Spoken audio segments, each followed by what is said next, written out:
Muy buenas noches. Bienvenidos a esta cuarta clase del curso de evaluación de proyectos de ley.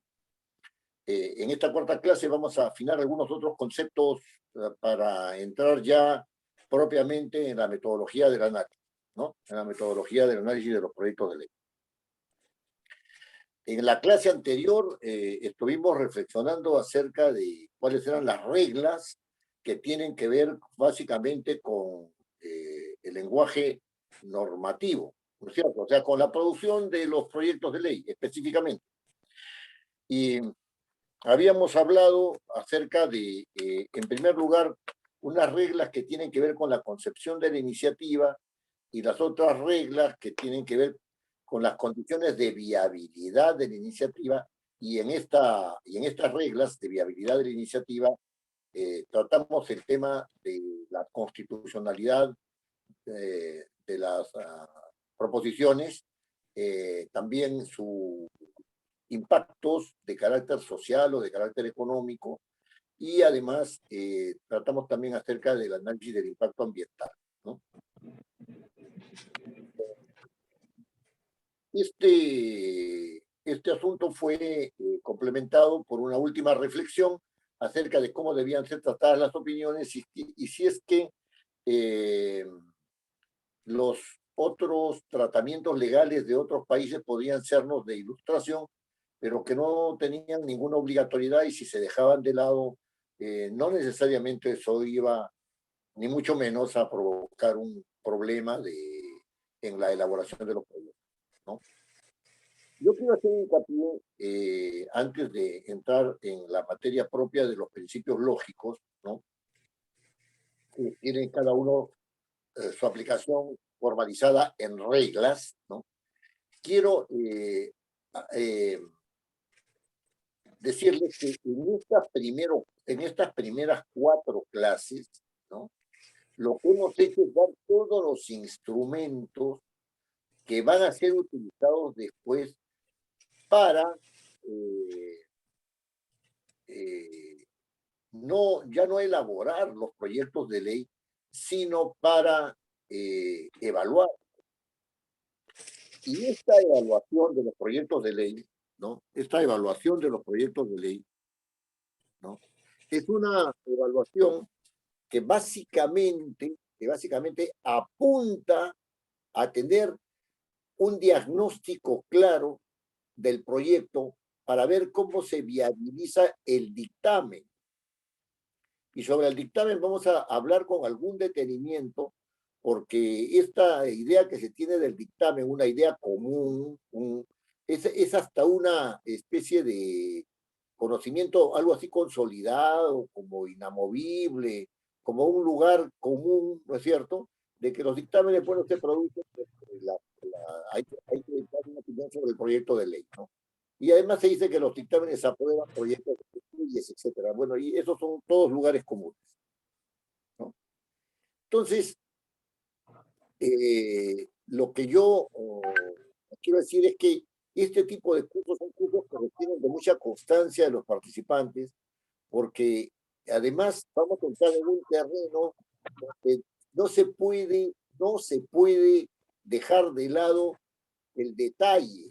O sea, cuando entremos a evaluar los proyectos de ley, no vamos a entrar en un lugar de detalles, en un lugar donde se pueden decir las cosas con generalidad, sino vamos a entrar en un momento de la elaboración, de la evaluación y elaboración de proyectos, perdón, y la elaboración de predictámenes, ¿no?, que requieren de un análisis de los proyectos. Ahí entramos en un asunto y ahí les pido a ustedes que persistan, porque esto no es un asunto, digamos, del otro mundo, pero requiere de un trabajo, es un asunto trabajoso. Así como es un asunto trabajoso elaborar los proyectos de ley, también es un asunto trabajoso evaluarlos, ¿no es cierto? Evaluarlos.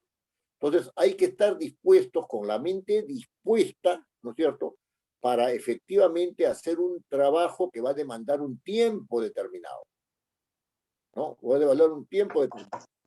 no hay que pensar de que los proyectos de ley cuando son evaluados, esa evaluación puede hacerse con rapidez, ¿no? No es, no es así.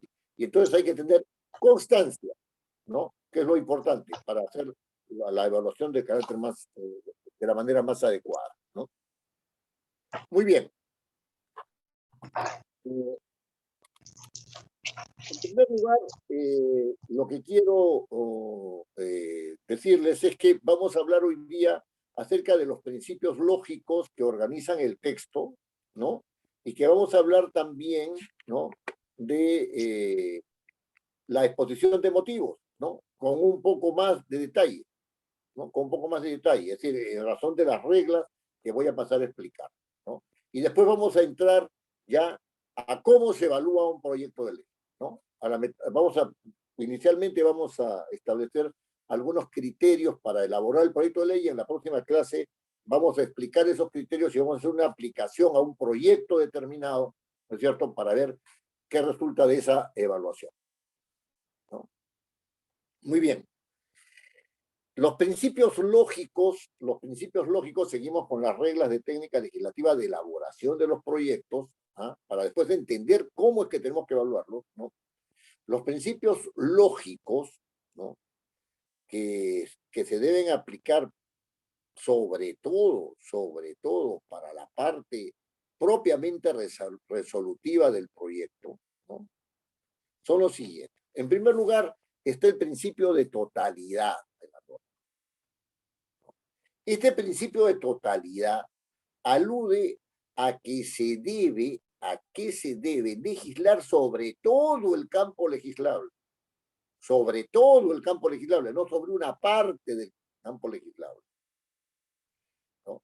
¿A quién le corresponde la decisión? Es decir, mirar si todo el campo legislable está, ¿no es cierto?, en la propuesta, ¿no? O si hay que ampliar el campo legislable. Eso le corresponde al que elabora la propuesta y también al que dictamina la propuesta, porque cuando se evalúa el proyecto se dice esto no es lo que se debe proponer esto otro, ahí hay una sustitución. Entonces el campo legislable va cambiando, ¿no es cierto? Va cambiando. Ahora, esto de acá es algo que es demasiado restringido y que también debía contemplar otros aspectos, entonces tratamos de... Recién allí se cumple con el principio de totalidad, ¿no? Fíjense que este principio es tan importante que en el procedimiento parlamentario, cuando se envía el autógrafo al presidente de la República para que la publique, el presidente tiene la alternativa de dar de dar observaciones al proyecto. Y una de las observaciones que se ha podido visualizar con alguna frecuencia es esta.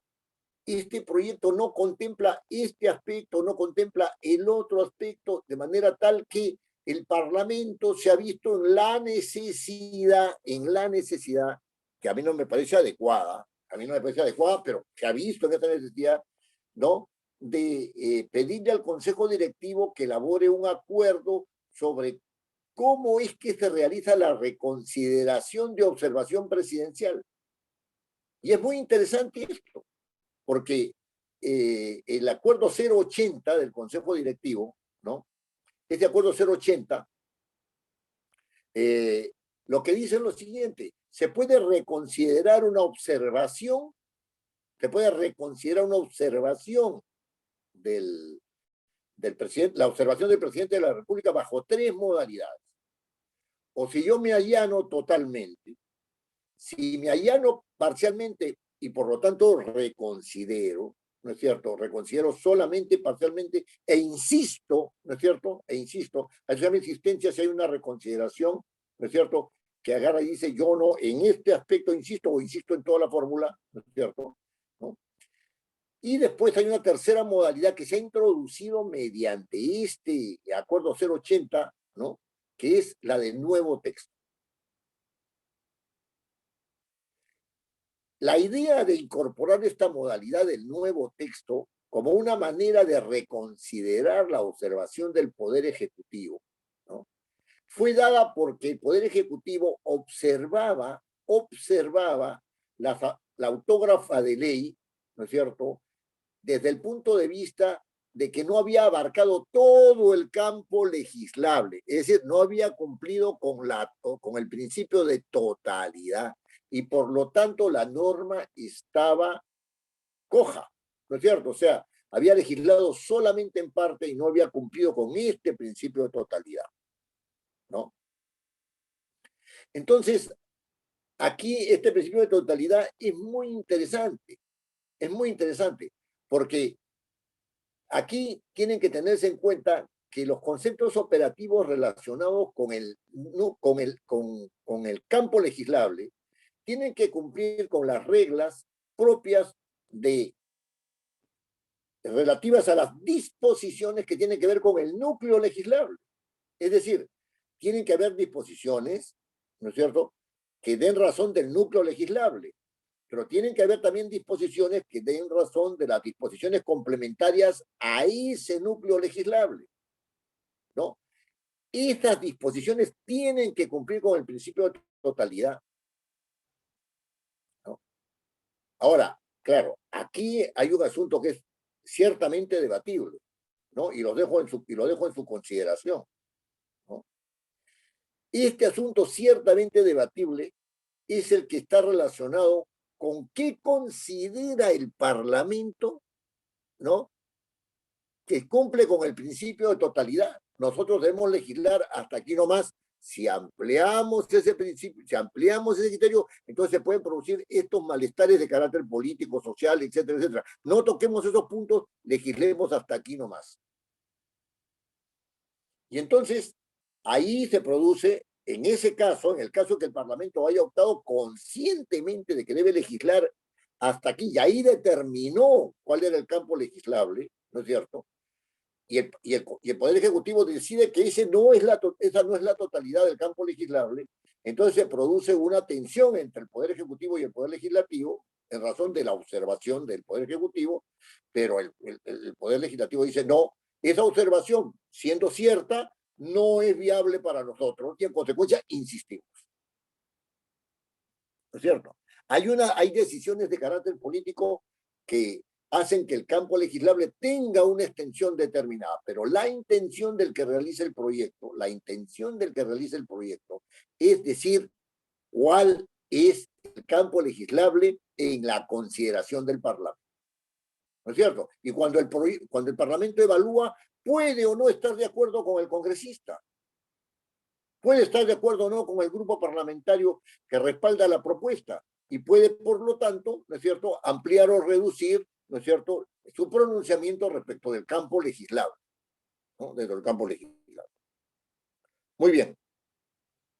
Entonces, el principio de totalidad queda manifestado y plasmado, ¿no es cierto?, en la formalización, en disposiciones nucleares, en disposiciones complementarias, es decir, en el armazón del campo legislable, ¿no? Muy bien. Otro principio que es importante es el principio de permanencia y transitoriedad, ¿no? Son principios lógicos, ¿no? Principios, son principios lógicos de técnica legislativa. Es decir, el principio de permanencia y transitoriedad. Es decir, las disposiciones que están en la fórmula legal, las disposiciones ¿no?, tienen que establecer con claridad qué normas son de carácter permanente y qué normas son de carácter transitorio. Y serán normas de carácter permanente las que están dentro del campo legislable y serán normas de carácter transitorio las que estén fuera del campo legislable. ¿Por qué? Porque las normas de carácter permanente tratan materia legislable. Y esa materia legislable tiene que tener carácter permanente, ¿no es cierto? Mientras que las normas de carácter transitorio no tratan materia legislable. Ustedes, con el avisado criterios que los caracteriza, ¿no es cierto?, podrán decirme qué pasa si hay una ley que únicamente deroga, no trata materia legislable. Es decir, existe una ley, ¿no es cierto?, en la cual, ¿no es cierto?, se dice, derógase la ley número 28348, ¿no es cierto?, que trata sobre tal cosa. Y eso es toda la norma. O si no, restitúyese la vigencia de la norma 348 que fuera derogada por, ¿no es cierto? Entonces, ustedes me dicen, evidentemente acá no hay tratamiento de materia legislable. Como no hay tratamiento de materia legislable, no hay núcleo legislable. Efectivamente no lo hay. No se puede hablar propiamente de un núcleo legislable sin tratamiento de materia legislable. Lo que está haciendo esa norma derogatoria o de restitución de la vigencia de una norma derogada, es lo único que está diciendo es, bueno, esta materia nuevamente va a surtir efectos y esta materia ya no va a, esta materia a través de estas normas ya no va a surtir efectos. Nada más. Nada más. ¿Existen leyes que no traten materia legislable? Sí existen leyes que no traten materia legislable. Y ese es el caso de las disposiciones transitorias que no tratan materia legislable. Interesante, ¿no? Interesante. Ahora bien, el otro principio, ¿no? El otro principio es el principio de coherencia, ¿no? Cuando se elabora una norma, no se pueden tener, perdón, cuando se elabora un proyecto de ley, en la parte resolutiva, no pueden haber normas que se contradigan. Yo no puedo dar una norma, esto está en el reglamento del Congreso, ¿no?, que diga que solamente hay 3 declaraciones juradas cuando y a otra no llamarla declaración jurada cuando tiene la naturaleza de declaración jurada. Se supondría que si no es declaración jurada, pero tiene naturaleza, también debe ser considerada como declaración jurada. Pero no considerarla tiene consecuencias distintas. Pero ahí hay una contradicción. ¿Por qué algo que tiene naturaleza de declaración jurada no se va a ser tratado como declaración jurada y los otros sí? O los distintos plazos, por ejemplo, ¿no?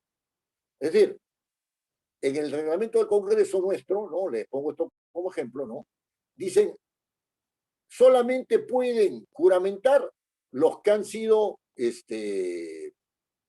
los que han hecho la declaración jurada de bienes y rentas y la declaración jurada de datos personales. Y en otra norma dice que solamente pueden juramentar los que han hecho las 4 declaraciones, ¿no?, de no tener incompatibilidad con el artículo 92, de las 4 declaraciones. ¿Cuál de las 2 se aplica? ¿Cuál de las 2 se aplica? Esto es verdaderamente contradictorio, porque está poniendo requisitos distintos y excluyentes. Y excluyentes. Entonces, no puede darse el caso de que haya contradicción, pero fíjense, en esta cuestión lógica hay que entrar un poquito más en detalle. No puede darse el caso de que haya desplazamiento referencial, porque esto también, eso produce un problema lógico. ¿Qué cosa es el desplazamiento referencial?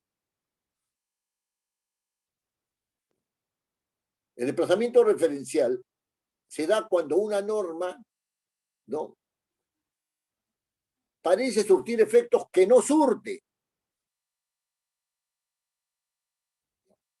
Queremos crear el distrito de Lamas en la provincia de Oxapampa, ¿no?, en el Perú.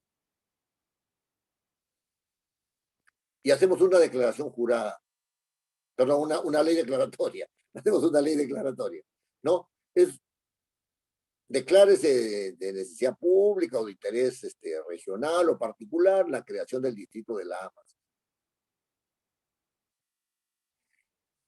Y esa norma da a entender que se ha creado el distrito, que el Parlamento ha creado el distrito. Eso es lo que se llama desplazamiento referencial, ¿no? Es decir, hacer creer que hay un objeto que no existe. ¿Cuál es el objeto? El distrito. Eso obedece a desconocimiento o a intencionalidad política, pero en ambos casos es defectuoso. En ambos casos hay un defecto ahí. Este tema, ¿no?, de la coherencia, ¿no?, es un tema que tiene que ver también con el tema de la ambigüedad. Yo distinguía con claridad, ¿no?, la ambigüedad de la... Se me acaba de ir, se me acaba de ir de la mente la categoría, ¿no?, de la vaguedad, ¿no? De la vaguedad, la ambigüedad de la vaguedad. La ambigüedad es lingüística, la vaguedad es la relación inadecuada del lenguaje con su referente. Y eso hay que también tratar de evitarlo, porque eso produce problemas lógicos. ¿A qué me estoy refiriendo? ¿Qué estoy queriendo decir, ¿no?, con la ambigüedad? En ambos casos, ¿qué se desea significar por la vía semántica, que es del significado, ¿no? El significado, que es la ambigüedad, o qué se está queriendo decir por la vía de la referencia, es decir, por la relación de la palabra con el objeto que evoca? Eso es, eso es sumamente importante, ¿no? Eso es sumamente importante porque cuando uno va a evaluar, esta regla no puede ser violada. Esta regla de la coherencia no puede ser violada. Y no se trata solamente de P o no P, que ya en nuestra lógica es objetable, pero bueno, así se usa, P o no P, como si el no P fuera un inexistente. No es un inexistente, pues. El hecho de que yo diga tú no eres Pepe no quiere decir que el que está al otro lado, el no Pepe, sea un inexistente. No, soy Raúl, ese es un existente, pues, ¿no? Bueno, pero ya esa es una cuestión de carácter filosófico, lógico-filosófico, pero ya ese es otro tema, ¿no? Pero, pero no se trata solamente de P o no P, ¿no?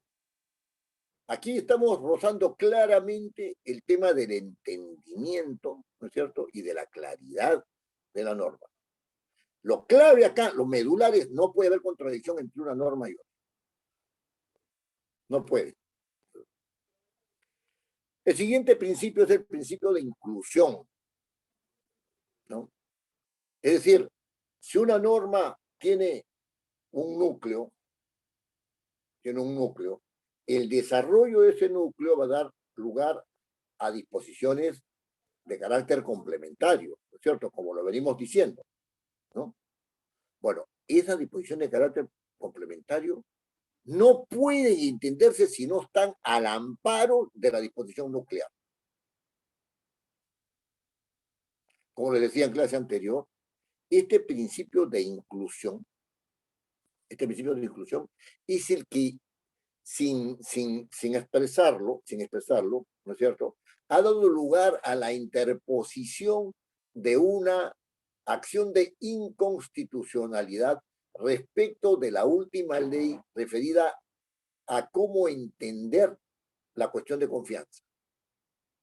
En el decir de los miembros de la comisión, esta era un desarrollo, o sea, estaba incluida. O sea, lo que se ha dicho, no excede, está incluido dentro de las normas que tienen que ver con la cuestión de confianza.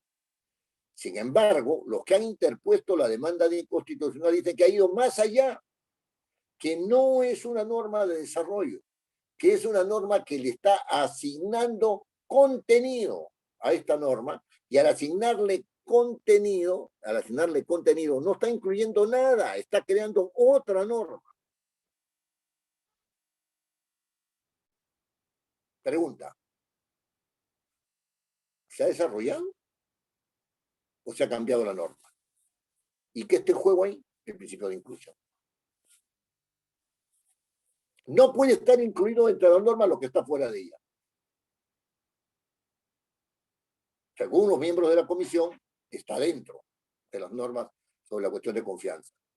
según los miembros de la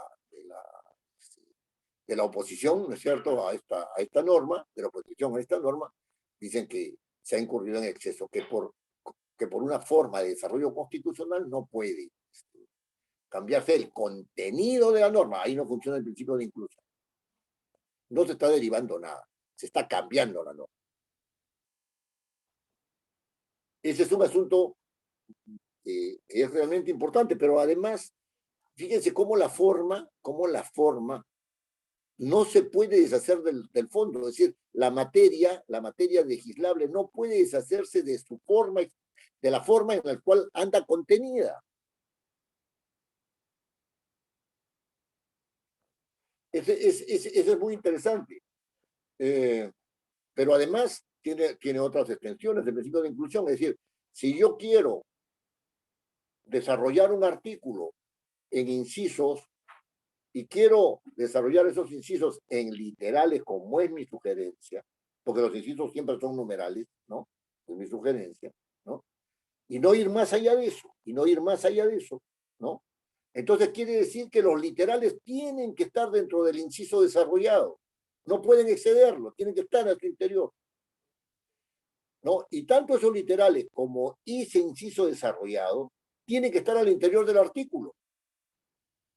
Si no es así, entonces o hay que hacer otro artículo o sencillamente no se está aplicando bien el principio de inclusión. Lo mismo pasa cuando yo un artículo, ¿no es cierto?, lo agrupo para un subtítulo, un título, ¿no?, etcétera, ¿no?, en el nivel supraarticular, ¿no es cierto? Entonces, esos artículos tienen que tener alguna lógica, ojo, atención con el término, para ser agrupados. Tienen que ser incluidos en razón del tratamiento de la materia, en razón eh, de la jerarquía en la cual se pueden mover, etcétera, lo que quieran. Pero tiene que tener algún criterio de inclusión. Después está el otro principio, que es el principio de sucesividad. Sucesividad. Las normas, ¿no es cierto?, se enumeran sucesivamente. Si el artículo empieza como artículo 1, tiene que ir hasta donde vaya sucesivamente en la numeración. Si los incisos empiezan con 1, como debe ser desde mi punto de vista, tienen que ir hasta el final del inciso sucesivamente esa numeración. Si los literales empiezan como debe ser con la letra A según el alfabeto, tienen que ir hasta el final, hasta la Z. Pregunta: ¿qué pasa con estos literales si es que se llega a la Z y hay que continuar? Y entonces ahí uno empieza ya con A1, A2, A3, A4, A5, ¿cierto? Porque ya son incisos. ¿Por qué se hace así? ¿Por qué la sucesividad es importante? Por la referencia. Me refiero al artículo 2, no pueden haber dos artículos 2. Me refiero al artículo 3, y no puede ser que no haya artículo 3.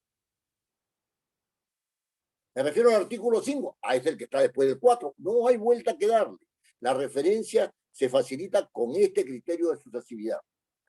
Pregunta: ¿qué pasa cuando hay una propuesta de ley que quiere insertar un artículo? ¿Cómo se conserva el principio de sucesividad? ¿Cómo se respeta el principio de sucesividad? No se respeta numerando ese artículo de manera sucesiva respecto al y cambiando todos los que vienen después. Yo no puedo decir, ¿saben qué? Vamos a introducir como artículo 5 uno que está entre el 4 y 5, por lo tanto el 5 va a pasar a ser 6, el 6 va a pasar a ser 7, el 7 va a pasar a ser 8, y así sucesivamente. No. Eso traería problemas serios de referencia, ¿no?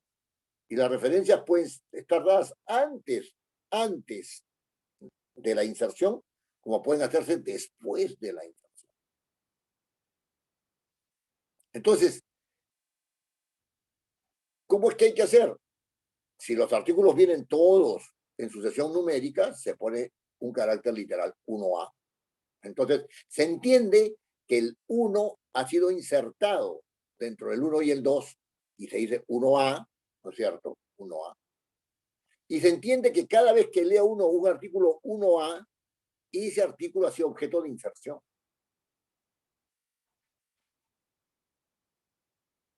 Ese mismo criterio se utiliza desde mi punto de vista para los incisos porque todos son numéricos, todos vienen precedidos por un número.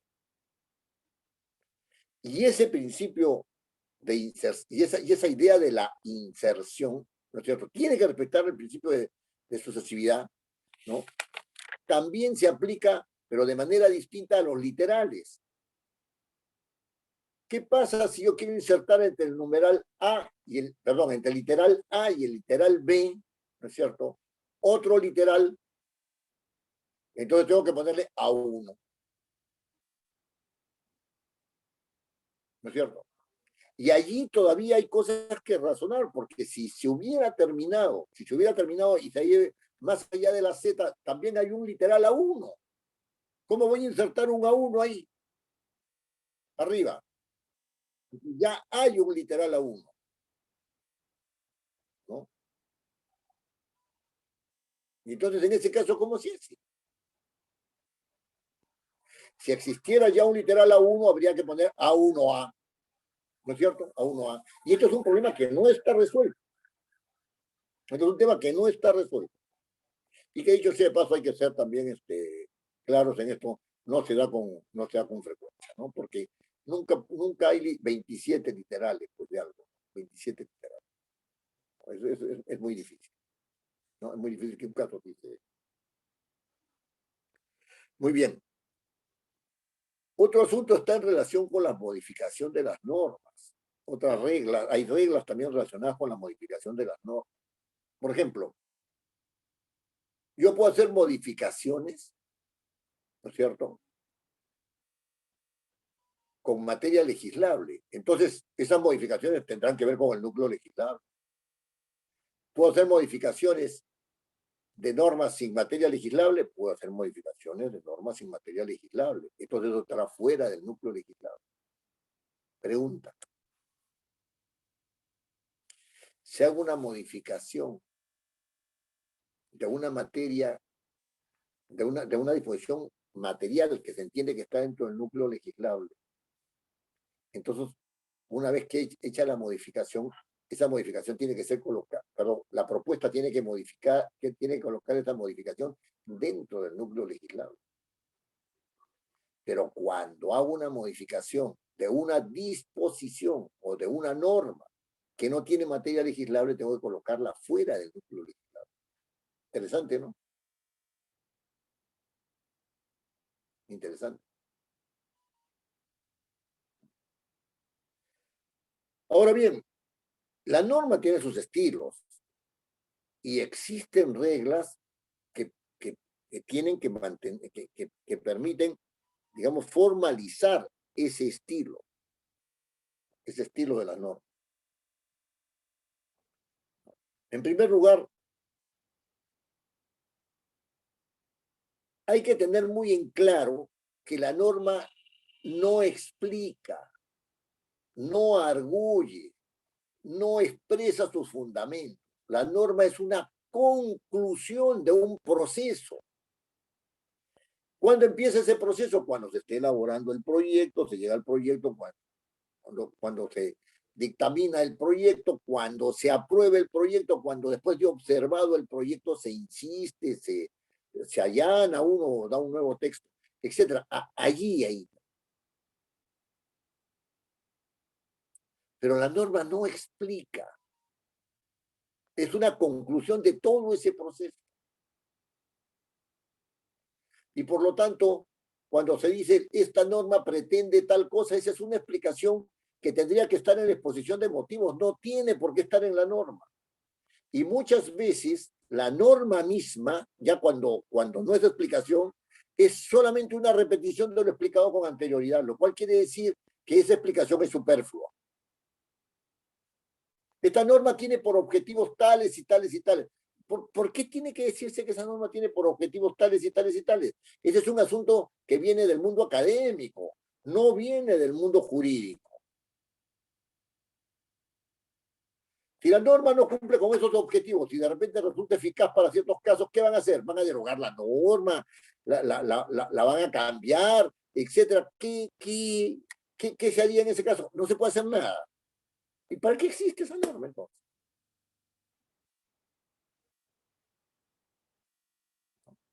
Entonces, a mí me parece un exceso colocar una norma que diga los objetivos son tales, o esa norma lo que quiere es modificar el artículo cuarto y en la siguiente norma se dice modificas el artículo cuarto. ¿Para qué se pone? Es redundante en exceso. Y eso es una de las cosas que no se pueden permitir en un texto, la redundancia. ¿No es cierto? Esto es parte del estilo de la norma. La norma no tiene por qué dar explicaciones. Es como si ustedes cuando sacan conclusiones empiezan a repetir los argumentos de la conclusión. No, la conclusión es solamente lo que se deriva de lo argumentado, nada más. Nada más. No se puede volver a argumentar en una conclusión o explicar esa conclusión. Tiene que haber sido explicada con anterioridad. Igual, una norma es una conclusión de todo un procedimiento, de todo un razonamiento, de una convención de carácter político, ¿no? De una idea de cómo debe funcionar jurídicamente, ¿no es cierto?, el orden social para que pueda solucionar un problema determinado, ¿no? Ahora, se habla mucho de que la norma debe ser clara, de que la norma debe ser precisa, de que la norma debe ser concisa, ¿no es cierto? ¿No? Y que la norma debe ser propia, ¿no? Y claro, esto ya lo hemos explicado en la redacción del lenguaje normativo, es una regla, ¿no? Es una regla, o sea, redacte la propuesta normativa con claridad, propiedad, precisión y concisión. Claro.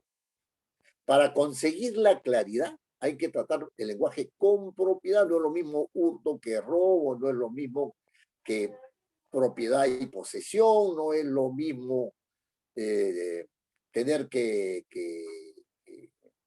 este, adquirir un bien por compra y venta, ¿no es cierto? Que adquirirlo por posesión, ¿no?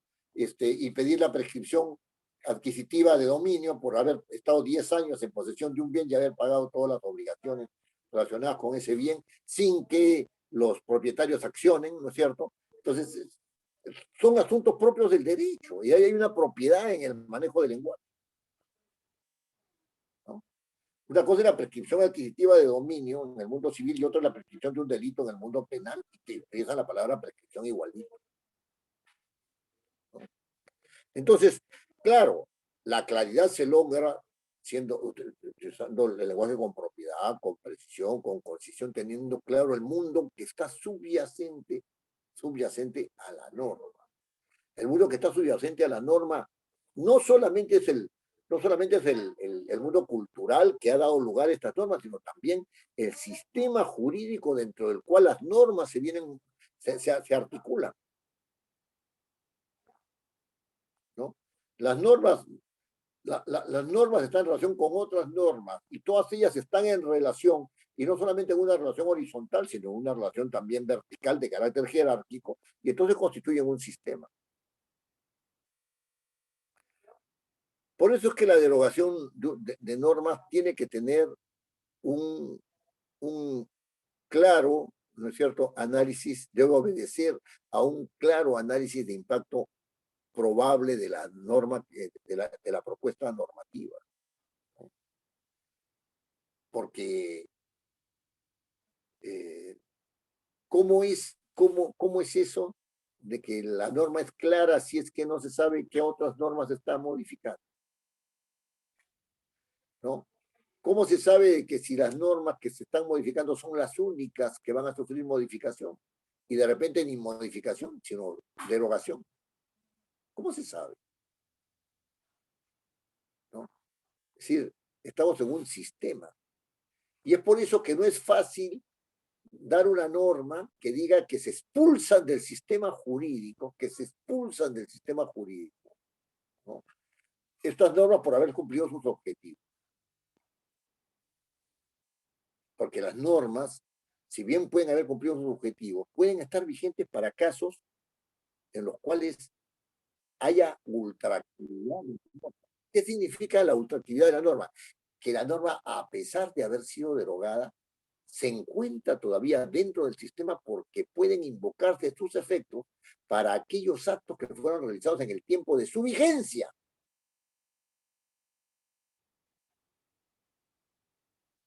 Y entonces, si usted dice, expulsamos del sistema jurídico la ley de presupuesto del año 1982 porque ya se cumplió su fin y hay una nueva ley de presupuesto, ¿cómo podría invocarse la responsabilidad política o legal de un funcionario que ejecutó la ley de presupuesto, ¿no es cierto?, de ese año, ¿no? De ese año, ¿no? De 1980 y tantos, ¿no? ¿Cómo podría invocarse si es que esa ley ya está fuera del sistema?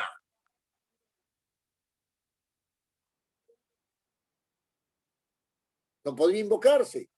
Aquellos aquellos que pudieran ser imputados respecto de una responsabilidad, imputados penalmente, ¿no? Respecto de un incumplimiento de la norma, de mal uso de fondos públicos, de distribución de fondos públicos de manera inadecuada, etcétera, ya no podrían porque esa norma está fuera del sistema, porque ya la expulsaron pues mediante otra ley. ¿Se puede expulsar una ley con facilidad? Una cosa es derogarla no es sacarla del sistema. No es sacarla del sistema. Yo puedo haber derogado el Código Penal de 1933 y haber puesto en vigencia el Código Penal en 1984, pero los que cometieron delitos entre 1933 y 1984 están sujetos al Código de 1933. No están sujetos al Código Penal de 1984. Estoy dando números, años de referencia, estoy dando años de referencia de manera ejemplificativa, nada más. No pueden. Eso se llama ultraactividad de la norma. ¿Se dan cuenta?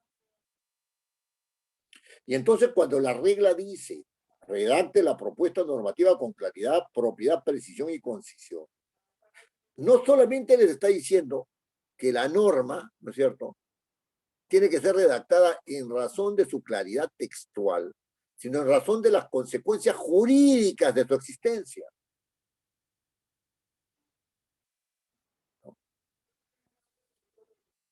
Aquí también se habla de redacte la norma, estamos pasando a otra regla, ¿no? Redacte la norma en el modo indicativo, ¿no? En el modo indicativo.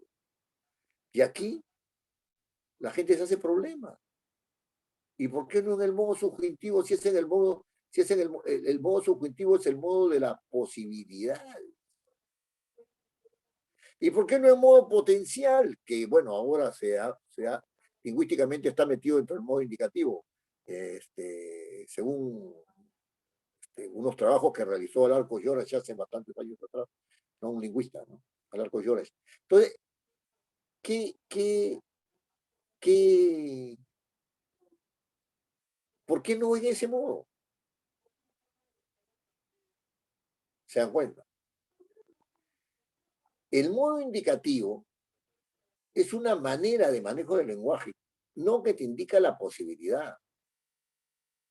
Lo que te está diciendo, la palabra indicación, o sea, lo que te está diciendo es, ha ocurrido tal cosa. Ocurre tal cosa. ¿Se da cuenta? Ocurre tal cosa. El modo subjuntivo te está diciendo, ocurriría tal cosa sí. El modo potencial te puede decir, podría ocurrir. Podría. Entonces, ¿por qué la regla dice utilice preferentemente el modo indicativo? Porque el modo indicativo no deja dudas sobre el hecho, presume que el hecho es cierto. No es que no presume que el hecho es posible, presume que el hecho es cierto. Y fíjate que presume, ¿eh? Presume que el hecho. Por eso hay que utilizar el modo indicativo. Juan cantó, Juan cantaba,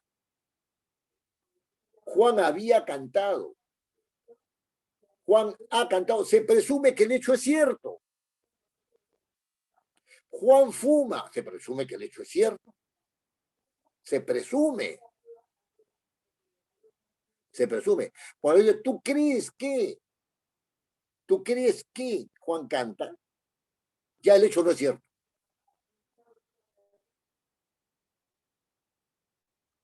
Ojalá Juan cantara. O sea, nunca canta. Pero hay la posibilidad de que cante.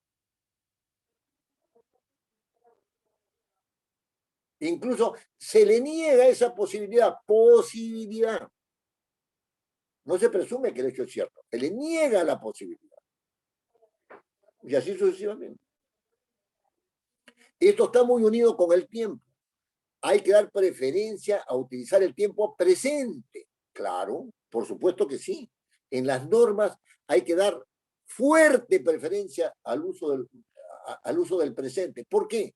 Porque el presente y el indicativo hacen que coincida la vigencia de la norma con el hecho que sucede. Ningún hecho es imputable si es que la norma está vigente. Ninguna norma está en ninguna norma vige para hechos que ya se han dado o que nunca se darán, sino para hechos que ocurren realmente. Y entonces si yo digo, Juan mató a fulano de tal y por lo tanto merece 50 años de cárcel, estoy diciendo que el hecho es cierto, que se presume la verdad de su ocurrencia. Y entonces, si hay una norma que dice que matar, ¿no es cierto?, requiere de 50 años, es solamente durante la vigencia de esa norma que ese acto es punible. Solamente durante la vigencia de la norma. Entonces hay una coincidencia entre vigencia y norma que tiene que coincidir en el presente del acto respecto del presente de la vigencia de la norma. Por eso es que se utiliza el tiempo presente.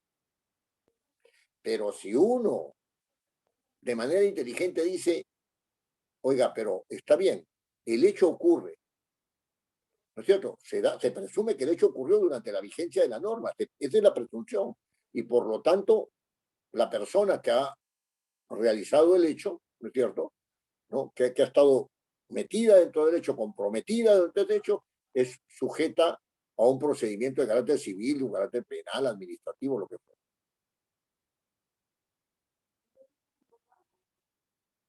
Pero ese procedimiento puede llevar a la absolución o puede llevar a la condena de la persona.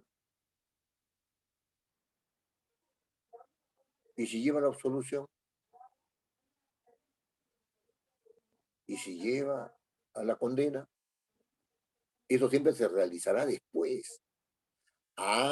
Entonces el hecho que está bajo la vigencia de la norma se realiza en el presente, porque hay una coincidencia entre la vigencia de la norma y el hecho ocurrido al amparo de esa norma. Perfecto. Pero las consecuencias penales, civiles, administrativas, constitucionales o lo que fuere de esa norma, o políticas de esa norma, se realizan, ¿no es cierto?, en el futuro. Entonces, no es cierto que toda norma debe estar escrita en el presente. Lo que es cierto es que la norma tiene que ser escrita en presente cuando el hecho que se encuentra bajo el amparo de la norma se da y la norma está vigente y sus consecuencias se van a dar en el futuro. En consecuencia, lo propio sería decir, no, fulano de tal mató, ¿no es cierto? O Maxi, no, si fulano de tal mata, presente, fulano de tal mata, homicidio, a fulano de tal tendrá 50 años. Tendrá 50 años de prisión. Se puede demostrar lo contrario. Puede estar mal imputado. Puede haber una argucia legal que lo lleve a la declaración de inocencia, al archivamiento. Puede haber.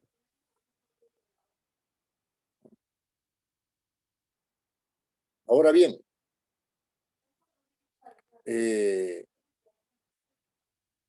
otra regla que es importante en este asunto del estilo de la norma, ¿no?, es que se redacte prefiriendo el número singular. Prefiriendo el número singular.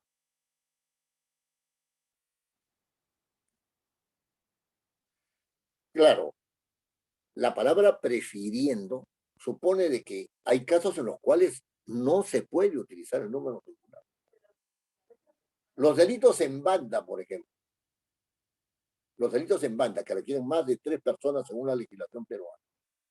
O 3 o más. Esos delitos en banda tienen diferentes sanciones. Y entonces uno no va a decir que hay una sola persona que ha cometido el delito. Tiene que haber varias personas que hayan cometido el delito, que sean concurrentes en la comisión del delito. Entonces yo tengo que decir los involucrados, plural, los involucrados en este delito, ¿cierto? Sufrirán una pena en razón de, ¿no es cierto?, su responsabilidad demostrada. Perfecto. Pero la tendencia es al singular. El que mata, el que viola, etc. Fíjense, es que es muy interesante, ¿no? Porque hay normas que dicen los que matan, ¿no es cierto? Los que matan a una persona, estoy poniendo un caso hipotético, ¿ah? No, pero son normas de ese tipo, ¿no? Dicen, los que mataren, ¿no? Los que mataren. O sea, si uno mata, entonces ya no hay los, es uno solo, esa norma no se le aplica. Estoy haciendo un razonamiento en razón del estilo de la norma, ¿no? En razón del estilo de la norma. Entonces, también está la otra, ¿no? También está el otro ejemplo, ¿no? Es decir, el hijo único, ¿no? El hijo único. Ya, pues yo soy hijo único, pues. Oye, pues tú tienes hermana. Pero dice hijo, pues. Singular. Ella es hija, yo soy hijo. Y este último ejemplo, ¿no es cierto? No solamente tiene que ver con la singularidad, que es a la cual hay que atender, pero que no necesariamente obedece a la naturaleza de la referencia textual, ¿no? Sino que además está la referencia referida al sexo, ¿no es cierto? Al sexo de la persona, ¿no? Y entonces hay que preferir utilizar el masculino, el género masculino, cuando el sexo de la persona, ¿no es cierto? Perdón, vamos a utilizar el masculino cuando esta denominación de género, hay diferencia entre sexo y género, ¿no? Cuando esta diferenciación de género es de carácter general, está neutralizada respecto del hecho. El que matare, perdón, el que mata, para ponerlo en los términos correctos, el que mata, ¿no es cierto? Ahí se neutraliza la diferencia de sexo, no interesa si es hombre o mujer, es sencillamente el que mata. ¿Y por qué tenemos que decir el o la que mata? Hay una redundancia innecesaria. Es una redundancia innecesaria. El que mata. Si decimos la que mata, tiene que ser necesariamente mujer. Si le decimos el que mata, no necesariamente es varón. Porque en las lenguas indoeuropeas, ¿no es cierto?, el masculino incluye tanto el masculino como el femenino. Entonces, este asunto del lenguaje inclusivo, etcétera, es un asunto ideológico, no es un asunto que está con la naturaleza del lenguaje indoeuropeo, ¿no? De las lenguas indoeuropeas, de las cuales el castellano es una de ellas. El hindi, el sánscrito, lenguas indoeuropeas. Y ahora lo último que falta es referirnos en este estilo legislativo a los párrafos, ¿no? a los párrafos. Claro, pueden no haber incisos, pueden no haber literales, ¿no? Puede haber un artículo que tenga 3 párrafos. ¿Cuál debe ser la característica de estos párrafos? Frases cortas y puntos seguidos. Ahí no hay error. Oraciones cortas y puntos seguidos. Esto lo vamos a ver en la práctica. O sea, yo ahora estoy hablando de reglas en general, o sea, estoy caracterizando las reglas. Estoy caracterizando las reglas, ¿no? Pero de repente sucede que hay una propuesta de ley, ¿no? Que tiene un párrafo que es una cosa, pues, monstruosa, ¿no? Entonces, y ahí hay que dividirlo, ¿no? Hay que dividirlo, volverlo a redactar para que gane en claridad, para que gane en claridad. Después existen otro ámbito de reglas que tiene que ver con la organización formal, ¿no es cierto? Esto lo voy a pasar rápidamente porque cuando hagamos la aplicación de las reglas de evaluación, entonces esa aplicación de las reglas de evaluación nos va a meter en este tema, ¿no? En este tema de la formalidad. Redacte la sumilla con concisión, esa es la característica principal, ¿eh? Con concisión. Redacte la fórmula introductoria con precisión. Precisión es la característica principal, no es la única. Es la característica principal, con precisión, ¿no? Coloque centrado el tipo de propuesta, bueno, una regla formal, ¿no? O sea, proyecto de ley, ¿no? Utilice la fórmula introductoria al cuerpo legal. El Congreso de la República ha dado la ley siguiente. No sé cómo se ve en Argentina, pero me parece que es similar, ¿no? Presente el texto normativo correspondiente y este texto normativo correspondiente presente, ¿no? Tiene que estar, pues, según los conceptos operativos que ya venimos explicando, ¿no? Después presente el texto, consigne el lugar y la fecha, y después pueden haber algunos anexos si es que se estima conveniente, ¿no? Estas son, digamos, las reglas básicas, y hemos hablado ya de la exposición de motivos, ¿no? Hemos hablado acerca de la exposición de motivos en la clase anterior, pero estas son las reglas, digamos, con las cuales tenemos nosotros que empezar a abordar, ¿cierto? Empezar a abordar, ¿no? La evaluación de los dos. Son 7:27, nos tomamos 10 minutos de intermedio, por favor, estamos a las...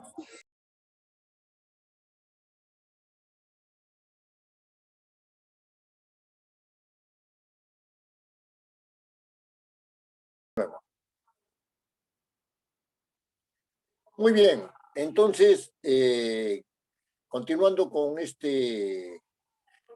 parte de la reunión de hoy, vamos a entrar ya en la parte relacionada con la evaluación de proyectos, ¿no?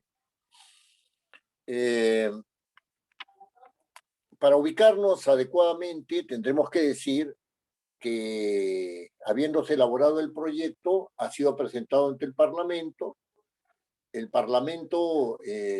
ha verificado las condiciones de admisibilidad, ¿no? Y después de verificar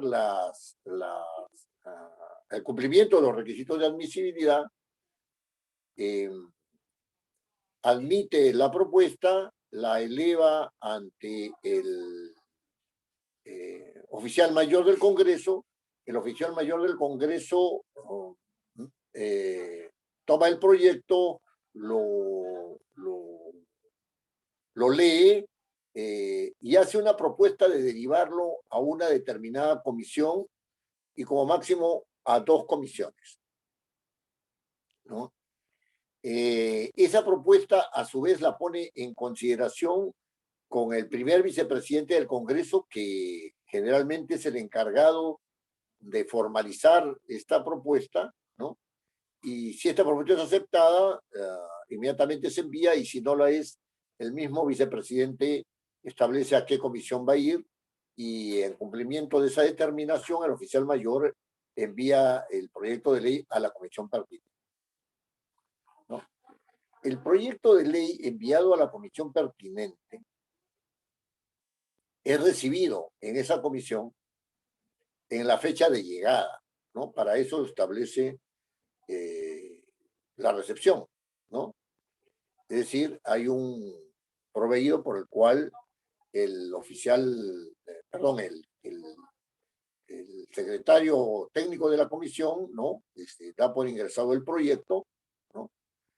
Por supuesto que eso en la práctica lo hace la secretaria, ¿no? O el secretario, y pasa inmediatamente a una evaluación de los requisitos de admisibilidad.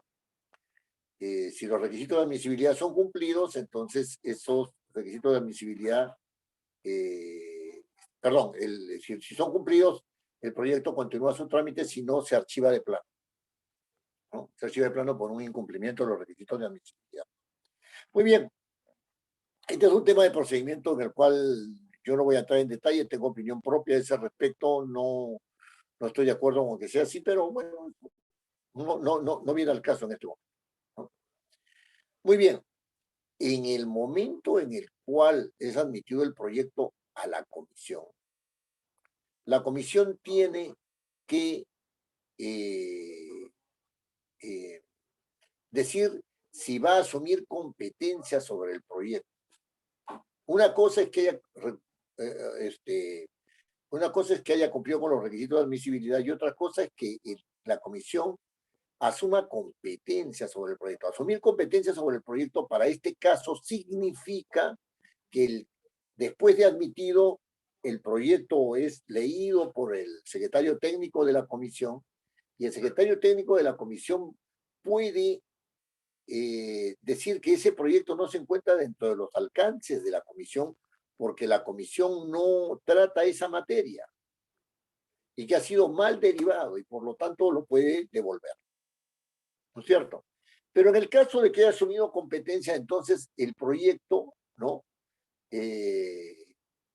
Hace, mejor dicho, se convierte, ¿no? En un objeto en el cual respecto del cual tiene que pronunciarse la comisión. Y entonces se elabora se elabora un predictamen para que la comisión debata, ¿no? En torno a el proyecto o los proyectos presentados. Pero antes de, pero para elaborar ese predictamen, hay que haber evaluado el proyecto. ¿En qué consiste esa evaluación? La finalidad de la evaluación es determinar si el procedimiento de elaboración del proyecto se adecua a los requisitos que ha establecido el Parlamento y al tratamiento de la materia. O sea, si hay o no materia legislable y si se ha tratado bien. Es decir, el proyecto de ley va a ser analizado tanto en la forma de su presentación como en el tratamiento y fundamentación del tratamiento de la materia legislable. Y entonces, según el formato del proyecto que hemos visto en la clase anterior, ese proyecto tiene dos partes. La primera está relacionada con la presentación de la propuesta y la segunda con la fundamentación de la propuesta. La primera tiene un carácter formal, básicamente formal, no solamente formal. Es decir, la primera da cuenta de lo que hay que cumplir, ¿no es cierto? Y de lo que se propone para que se pronuncie la comisión. Y la segunda parte tiene que ver con la fundamentación, ¿no? Con las razones por las cuales el proyecto se considera que es un proyecto que debe ser aprobado por el Parlamento. Sobre este asunto de si se aprueban proyectos o no, aunque les parezca mentira la pregunta, aunque les parezca sosa la pregunta, ¿no? Vamos a hacer toda una reflexión cuando hablemos, ¿no es cierto?, justamente de la aprobación del dictamen, ¿no? Se aprueba el dictamen, no se aprueba el proyecto. Pongan atención en eso. Eso como adelanto nada más. Muy bien. Y entonces, respecto de la parte que es propiamente propositiva, es decir, de aquella parte que tiene que ver con la propuesta misma, entonces se tienen que aplicar determinadas reglas de evaluación del proyecto. Y estas reglas de evaluación están en razón de los requisitos que debe tener el proyecto. Por ejemplo,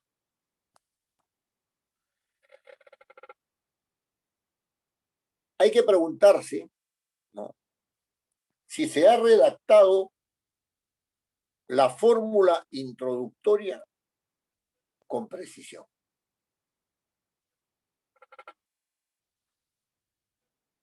Proyecto de ley, ¿no es cierto? No, el congresista que suscribe, en razón de lo dispuesto en el artículo ciento y tantos o 200 y tantos de la Constitución, presenta a consideración del Congreso, ¿no?, con el respaldo del grupo parlamentario tal, el proyecto, y ahí termina la fórmula, ¿no es cierto? Y abajo se pone, abajo el proyecto de ley, ¿no?, el siguiente proyecto de ley, porque ese es el tipo de iniciativa, ¿no? Entonces, ¿qué significa si se ha redactado con propiedad, o sea, con precisión el proyecto de ley? Es decir, se ha dicho lo necesario en esa fórmula introductoria. Entonces, ¿qué pasa con un proyecto de ley que no invoca un artículo que es el que le da competencia, ¿no es cierto?, a quien ha remitido el proyecto de ley? La señora presidenta del Congreso, perdón, de presidenta del Consejo de Ministros, ¿no es cierto?, ella ha entregado a nombre del presidente de la República, que es el que tiene competencia para remitir proyectos de ley al Parlamento, con acuerdo del Consejo de Ministros, tal como se estipula en la Constitución, ¿no es cierto?, un proyecto de ley de reforma constitucional, ¿no? Hasta ahora último ha remitido un proyecto de reforma constitucional sobre el asunto de la cuestión de confianza, de la censura y de la vacancia. Sin embargo, en esta fórmula introductoria no invoca el artículo 206 de la Constitución, que es el que le da competencia al presidente de la República para la reforma constitucional, sino que invoca el artículo 107, que da competencia a diversos actores políticos, a diversos funcionarios, ¿no es cierto?, respecto de las leyes ordinarias. Entonces, esta regla no es una regla solamente de carácter formal, tiene un contenido. La materia sobre la cual puede ejercerse el derecho a iniciativa está en el artículo 107 y 206. Y la materia de formulación de iniciativas de reforma constitucional está en el 206. Mal se hace invocando el artículo 107. ¿Es aceptable por el Parlamento? Pregunta. Que se haya invocado un dispositivo constitucional para el ejercicio del derecho a iniciativa que no corresponde. Desde mi punto de vista, no. Yo, en lo personal, creo que ese proyecto de reforma constitucional debería ser devuelto. No le corresponde al presidente de la República, ¿no es cierto?, hacer reformas constitucionales en razón de lo dispuesto en el artículo 107 de la Constitución, sino del artículo 206 de la Constitución, que es el que específicamente le da atribución para la reforma constitucional. ¿Se ha señalado el tipo de propuesta? Sí, en todos regularmente se señala el tipo de propuesta, proyecto de ley, ¿no es cierto? Proyecto de ley. Muy bien. La tercera regla. Se ha presentado la fórmula introductoria pertinente al cuerpo legal de la propuesta, es decir, tiene que decirse el Congreso de la República ha dado la ley siguiente. Si no está esa fórmula, ¿quién se hace responsable del proyecto de ley? Si es que una vez este, eh, este, se aprueba, o sea, lo que se está queriendo decir con el Congreso de la República ha dado la ley siguiente, está diciendo que el Congreso es el titular de esa responsabilidad. Y así va a costar en el autógrafo. Y así va a costar en el autógrafo. ¿No? Y después empieza el título de la propuesta. Hemos señalado, ¿no? Hemos señalado ya. Se ha establecido el título de la propuesta con propiedad. ¿No es cierto? La regla dice, se ha redactado con precisión y concisión el título de la propuesta. Es decir, si yo llego a la conclusión de que el título no tiene que ver con la propuesta, con el desarrollo de los artículos, algo está mal. Y cuando digo algo está mal, es evidente que algo está mal, ¿no es cierto? Pero ¿cuál es la consecuencia de haber dicho algo está mal? La referencia que da el título no tiene que ver nada con el desarrollo, por lo tanto se está induciendo a las personas a error. Se trata de una ley que modifica el Código Penal y se está diciendo que es una ley que modifica el Código Civil. ¿No? Hay algo que está mal. Y hemos dicho ya, el título tiene que tener el tipo de norma, ley. Su carácter instrumental, ley por la que, ¿no es cierto? La modalidad, ¿no?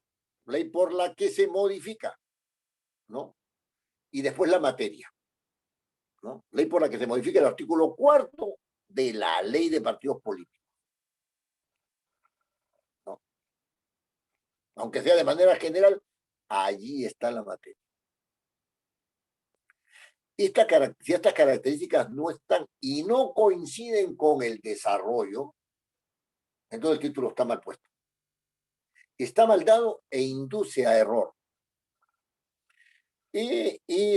¿Cómo se llama? He sido testigo de varios casos a este respecto. De varios casos a este respecto. Había una ley, había una propuesta de ley que modificaba un artículo, ¿no? Que tenía que ver con el pago de tributos y había otra disposición en el mismo, en el mismo cuerpo, en los mismos conjuntos de artículos que suspendía.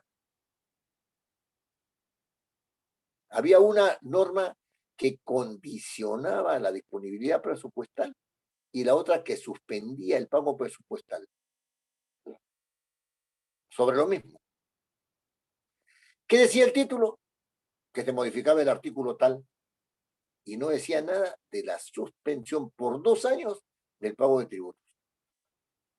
No decía nada. No se sabía cuál era el núcleo legislable. Pero acá estamos en el título, ¿no es cierto? No hay coincidencia con eso. Sigamos.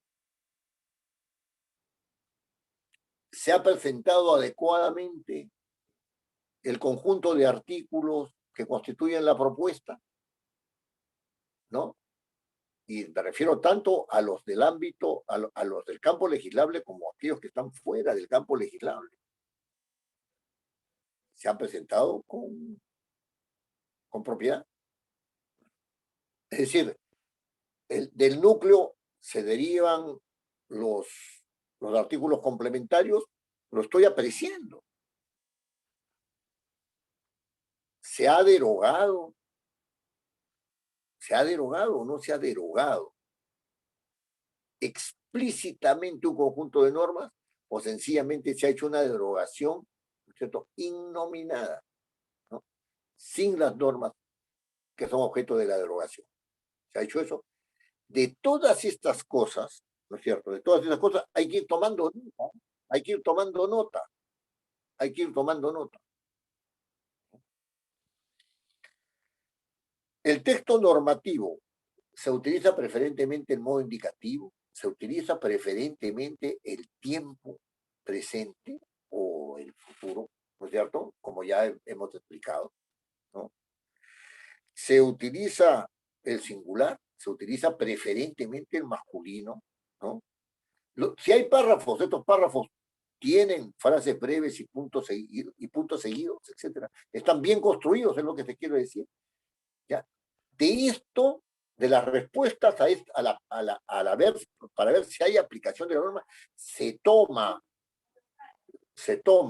nota, se toma nota. ¿Por qué se toma nota? No dice hay un error acá, hay un error acá, hay un error acá, hay un error en el otro lado, esto aquí está bien, lo otro está bien, etcétera, etcétera, y esto está bien, acá hay una derogación expresa pero innominada, etcétera, etcétera, etcétera. ¿Por qué? Porque cuando se entra a la fundamentación tiene que ser evaluada en un orden determinado, en un orden determinado. Pero sigamos todavía con esta parte introductoria, ¿no? Que es la que está relacionada con la evaluación de la aplicación de los criterios lógicos o de los principios lógicos, ¿no? Los criterios lógicos. ¿Hay las disposiciones necesarias y suficientes? O sea, se ha cumplido con el principio de totalidad. ¿Hay las disposiciones necesarias y suficientes? Ustedes de esa lectura dicen, oye, pero acá falta algo. Ah, no, esto está bien. Esto es así. Si no, queda en interrogación. ¿Y por qué queda en interrogación? Porque vamos a ver si en la fundamentación, ¿no es cierto?, se ha determinado que solamente se quiere hacer eso o no. Se quiere normar solamente ese ámbito y no excederlo, ¿no es cierto? Bueno, si hay disposiciones nucleares complementarias, como ya lo veníamos diciendo, ¿no? Si hay una ambigüedad que no puede ser solucionada o cuya interpretación traería efectos perversos para una parte, favorables para la otra. Ah, esto se ha dejado así porque esta otra parte, esto le favorece a la otra parte, en desmedro de este otro grupo que va a ser afectado por la norma, ¿no? Si hay contradicciones al interior de la norma, si hay desplazamientos referenciales, se puede dar lugar a desplazamientos referenciales, ¿no? Fíjense, en una norma, en un artículo tiene que ver la menor cantidad de disposiciones posible, la menor cantidad de disposiciones posible. Un artículo no puede tener 13 páginas, 9 páginas. Es una cosa, pues, que no resiste el mínimo criterio, ¿no? Que no resiste el mínimo criterio. Es un exceso inaceptable. Que un artículo tenga 13 páginas, 12 páginas. Que un artículo tenga una página es inaceptable. Es inaceptable porque un artículo tenga una página. Algo está mal allí desde el punto de vista formal. Está mal distribuida la materia legislable. El principio de secuencia lógica de las normas no está siendo aplicado. Se pierde en claridad. Es decir, hay varios criterios de técnica legislativa que están en contra de la extensión excesiva, ¿no es cierto?, de un artículo.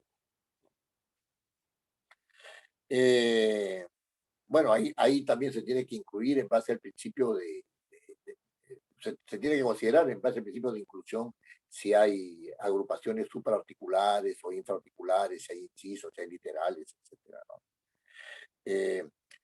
Si se ha cumplido con las adiciones, o sea, las adiciones tienen una manera de tratarse, y si se está insertando un artículo entre el 14 y el 15, es 14A, ¿no es cierto? Si se está insertando un literal entre el A y el B, es A1, ¿no es cierto? Eso es un literal, ¿no?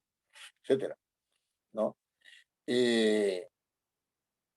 Cuando tienen que suprimir una norma, tiene que indicarse que esa parte de la norma está suprimida. Este es un caso muy interesante, ¿no? Es un caso muy interesante. Tengo un artículo que tiene 5 incisos. Yo tengo 1, 2, 3 y 4 y 5. Y quiero suprimir el inciso 3. ¿Cómo hago?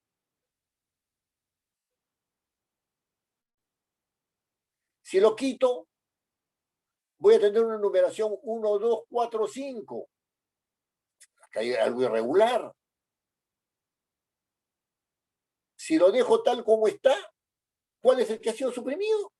El 3. Ya, pero está ahí todavía, ¿no? Otro problema de referencia inadecuada, ¿no es cierto? Entonces, ¿qué hay que hacer? Hay que poner los incisos como están y al costado del inciso hay que ponerle suprimido. Listo. Porque si no, va a haber algo que no está bien. Y eso va a dar lugar a malas interpretaciones o malas referencias. ¿No? Muy bien. Ojo, que una cosa importante es tener en claro si el proyecto está haciendo modificaciones. Y si estas modificaciones son modificaciones dentro del campo legislable, de normas que están al interior del campo legislable o de normas que están fuera del campo legislable. Y entonces, esas modificaciones, ¿cierto?, tienen que tener un tratamiento diferenciado, porque una modificación que está dentro del campo legislable puede convertirse en núcleo de ese campo legislable. Y ojo, que de repente, si se cambia el núcleo, hay que cambiar también las normas complementarias. De repente. Puede ser que no. También hay que contemplarse el caso de que puede ser que sí. ¿No es cierto? Entonces, cuando uno está evaluando eso, dice, oye, esto está dentro del campo legislable, sí, pero ¿cuál norma es la que está modificando del campo legislable? El artículo 34. ¿Este artículo 34 es una norma complementaria o es una norma que pertenece al núcleo legislable? Mirando bien, han pasado 34 artículos y de repente ese artículo 34 es el núcleo, está mal ubicado. Y entonces, ¿cómo vamos a tratar la modificación? ¿Cómo, si estamos modificando el núcleo legislable, si nos damos cuenta de que el núcleo legislable lo han puesto y mal en el artículo 34, ¿cómo vamos a hacer la modificación? Si estamos, si estamos nosotros modificando una norma complementaria, tenemos que fijarnos bien si esa norma complementaria, si la modificación de esa norma no afecta el núcleo legislable. Es muy interesante este tema de la modificación. Es muy interesante.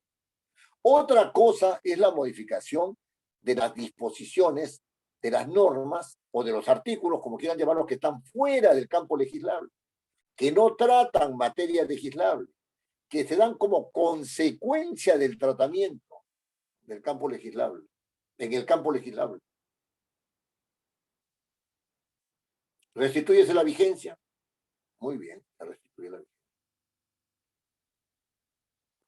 ¿Modificas el plazo?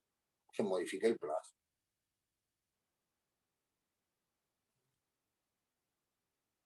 Entonces, en esto, cuando uno evalúa, se tiene que preguntar, estas normas que están fuera del campo legislable, ¿cómo es que están ordenando, ¿no es cierto? ¿Cómo están estableciendo plazos? ¿Cómo están derogando, ¿no es cierto? ¿Cómo están derogando el núcleo legislable o las normas complementarias? Pero ya no es razón de ellas, sino de la modificación que se pretende hacer, ¿no? Fíjense qué interesante cuando uno está evaluando, se le agudiza el sentido de las consecuencias que puede tener una propuesta legislativa, no solamente en la forma, sino en la forma respecto del contenido, de tal manera que no se puede separar con facilidad en gran parte de la legislación, en gran parte de la forma del contenido.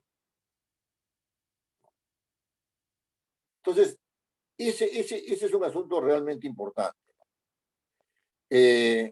También hay una cosa que es muy interesante respecto de la sustitución, ¿no? La sustitución cuando es parcial es evidentemente una modificación, pero cuando es total, ¿qué cosa es? Está reemplazando una norma por la otra. Entonces tienes que derogar la anterior. En realidad, pues, ni siquiera es una modificación, sino es una nueva ley respecto de la anterior, cuando tienes que reemplazarla toda. Es una nueva ley, ¿no? De tal manera que se puede hablar de modificación en el caso de sustituciones parciales, ¿no? Pero de sustituciones totales, no. Ahí habría que ver el caso para ver si se trata de una nueva ley, ¿no es cierto? Se trata de una nueva ley o si se trata sencilla y únicamente de una modificación de gran parte de la ley, porque también puede haber una modificación de gran parte de la ley por la vía de la sustitución. Y ahí también se plantea otro asunto referido a la sustitución. ¿Es el campo de normas del campo legislable o es una sustitución de normas que están fuera del campo legislable? Eso también hay que, en la evaluación, tiene que entrar en consideración, ¿no? Muy bien. También tiene que verse de este punto formal si se consigna el lugar y la fecha del proyecto, ¿no? Tiene que ver si se registran las firmas, ¿no? Porque son condiciones de validez de la propuesta. Condiciones de validez de la propuesta.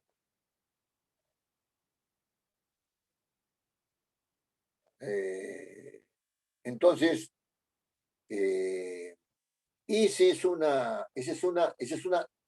es un ingreso a la evaluación de la parte de presentación, ¿no es cierto?, del proyecto de ley en su parte resolutiva. Y ahora hay que ir a la evaluación de los fundamentos, ¿no?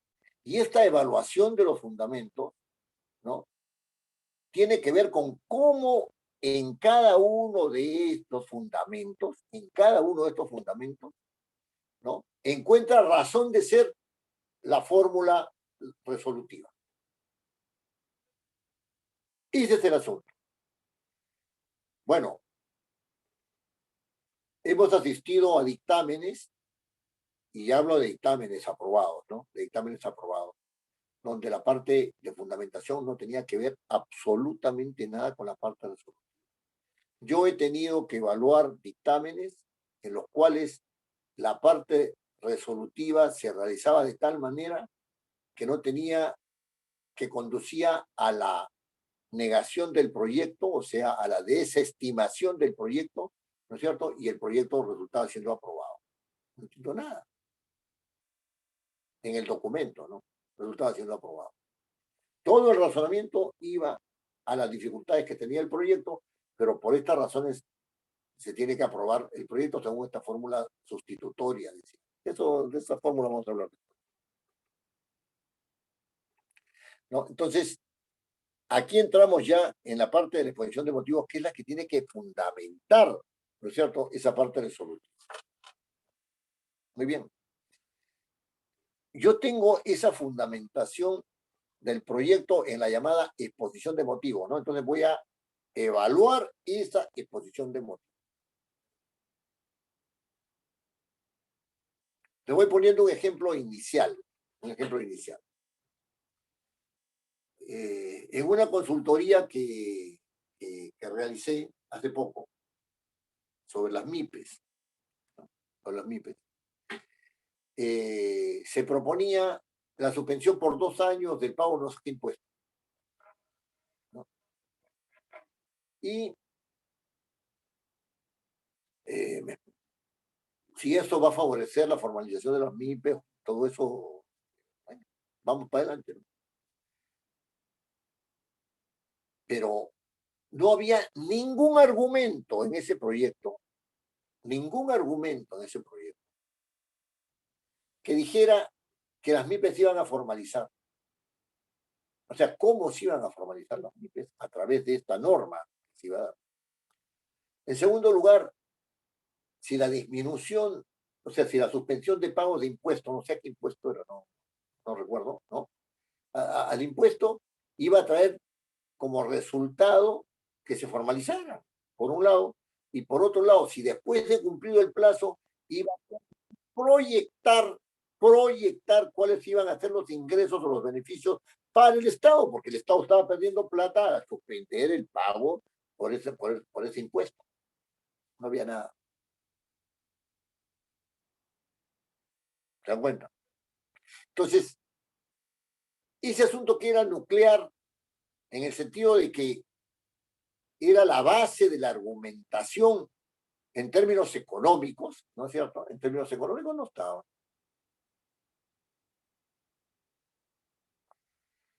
Pero ahora retomemos las reglas en orden, ¿no es cierto? Las reglas en orden. A ver, primero,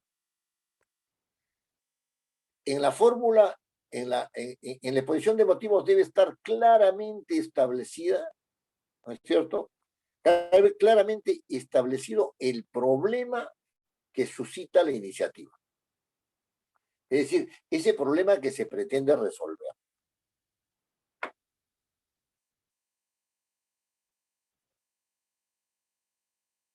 Se entiende que en el proyecto de ley, se entiende que en el proyecto de ley ya está solucionado el problema de la materia legislable, ¿no? En el sentido de que hay un problema que se pretende resolver y que eso más merita una ley, ¿no? Ya debe estar resuelto. ¿Se entiende?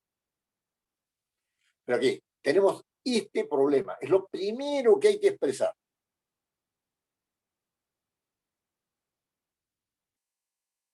Lo segundo que hay que expresar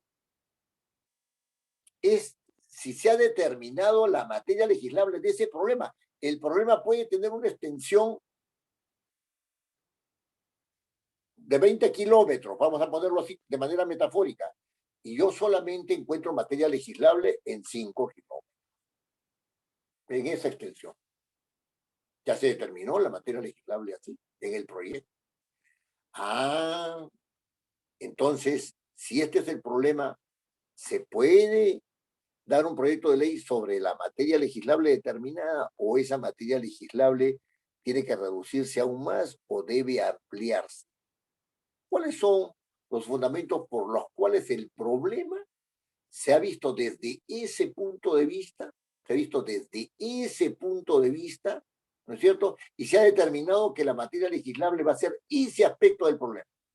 ¿Es un asunto medular? ¿No es un asunto medular? ¿Es un asunto circunstancial? ¿Es un asunto permanente? ¿No es cierto? ¿Es un asunto por el cual hay viabilidad en la propuesta o esa viabilidad es demasiado restringida, no va a dar los resultados adecuados, etcétera? Fíjense todo lo que hay que pensar. Claro que esto parte del hecho de que al apreciar el tratamiento de la materia legislable en el proyecto, la estoy evaluando, ¿no? Se ha tenido una lógica de acercamiento al problema.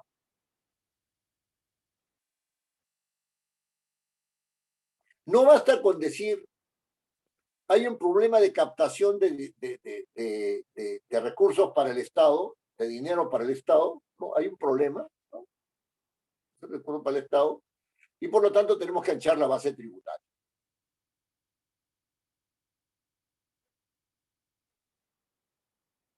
¿Cuál es el problema? ¿En qué consiste? ¿Por qué se ha determinado que ese problema tiene que ser objeto de tratamiento? Eso tiene que estar claro en la argumentación del proyecto. Y también tiene que estar clara la determinación de la materia legislable, es decir, cómo se va a tratar el proyecto y en consecuencia se describe la fórmula legal. Nosotros hemos concebido que acá el problema medular es y por lo tanto presentamos esta fórmula legal que pretende afrontar ese problema. Vamos a disminuir en 1% el impuesto selectivo al consumo, el impuesto general a las ventas, lo que puede, y entonces eso va a permitir que se formalice, que haya base tributaria, etcétera, que se amplíe la base tributaria, que más tributen y eso va a ir buen estado, pero necesitamos darle también posibilidades para nada y le damos 2 años, por ejemplo. Y entonces después vienen todos los porqués, ¿no? Después vienen todos los porqués, porque yo he presentado el problema, he presentado su probable solución, ¿no es cierto? Y eso tiene que estar en la exposición de motivos, ¿no? Lo que yo estoy haciendo como evaluador es decir, oye, ¿ha presentado bien el problema o es un problema falso? ¿Tiene suficiente fundamentación? ¿La visión del problema tiene solidez? ¿Esa visión del problema?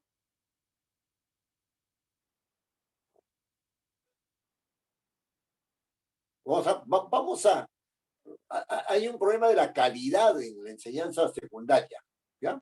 Vamos a plantear un problema en la calidad. Muy bien. ¿Y ahí en qué consiste ese problema?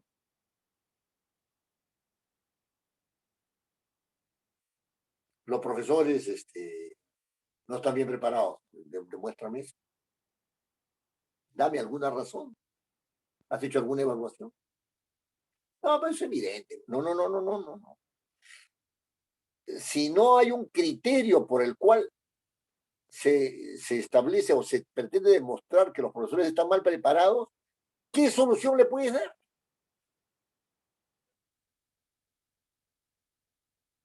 Los contenidos curriculares no están bien. Oye, ¿ese es un problema que merece una ley? ¿O es un problema de políticas educativas que tiene que solucionar el Ministerio de Educación?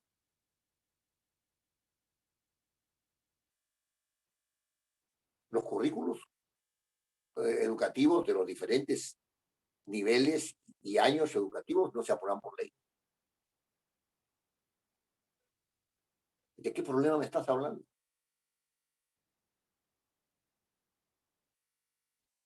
Y entonces ahí uno se da cuenta por dónde va la... Miren, en los proyectos ustedes se van a encontrar que regularmente no plantean el problema, lo suponen.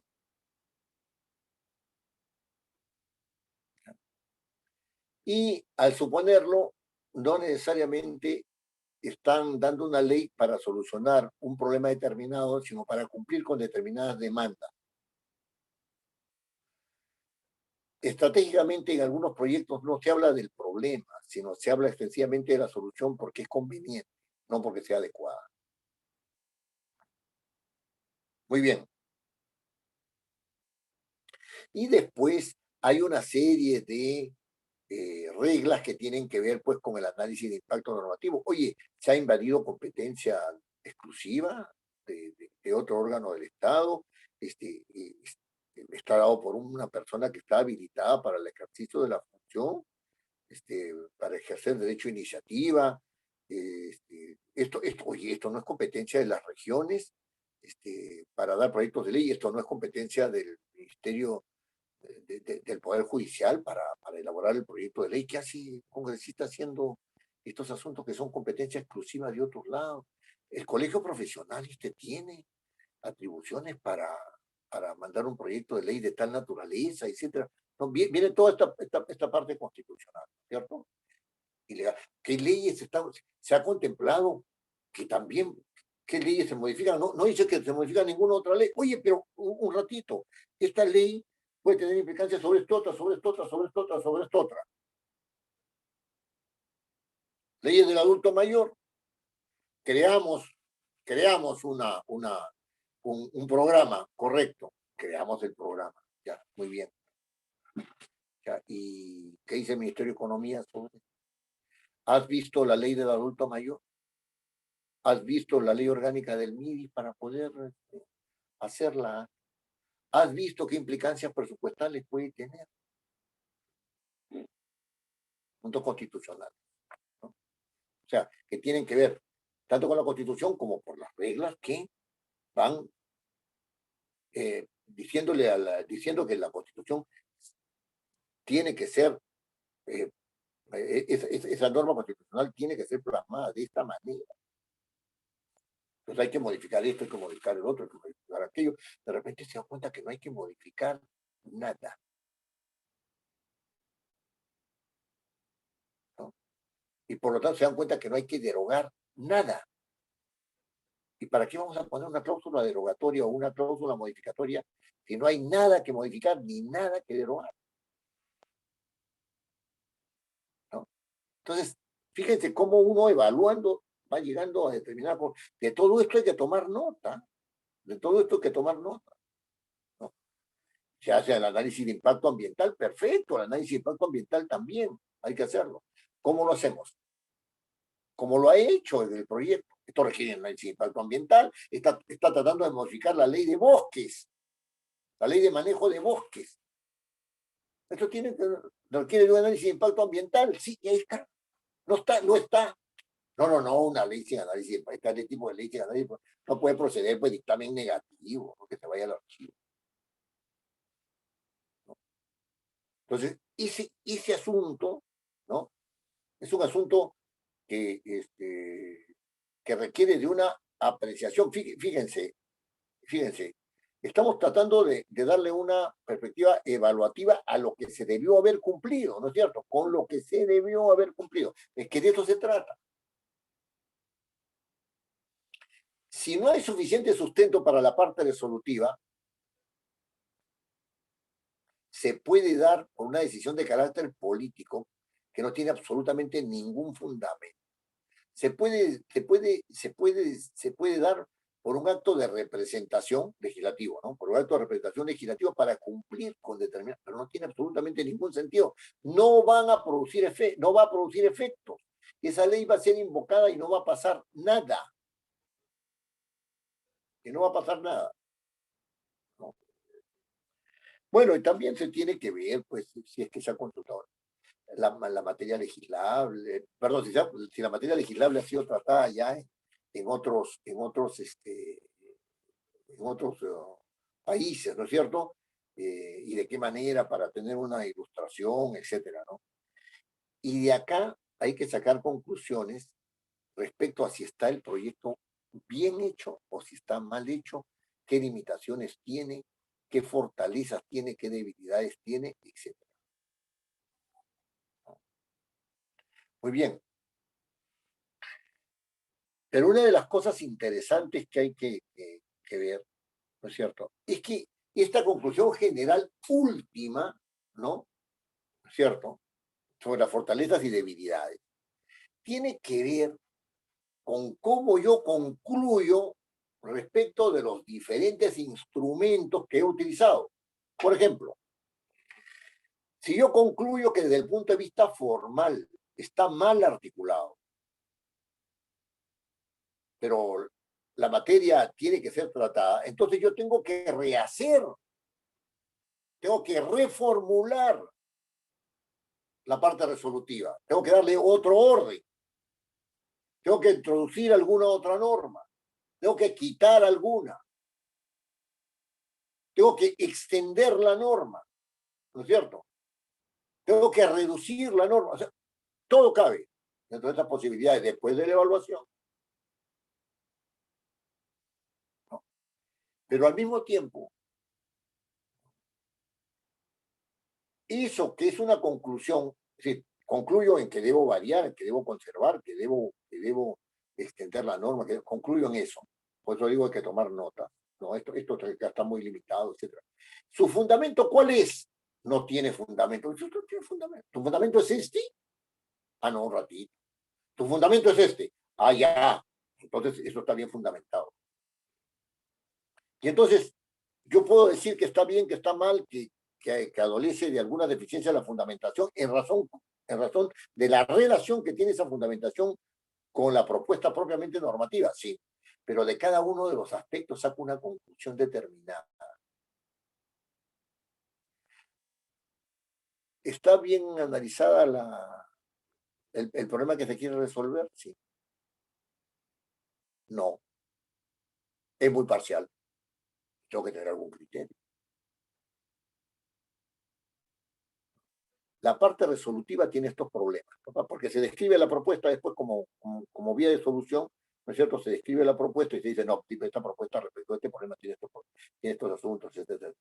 Después viene el impacto normativo, si esta norma no ha contemplado esto y lo otro, ¿no es cierto? O si hace un análisis suficiente de la parte normativa, perfecto. Otra conclusión.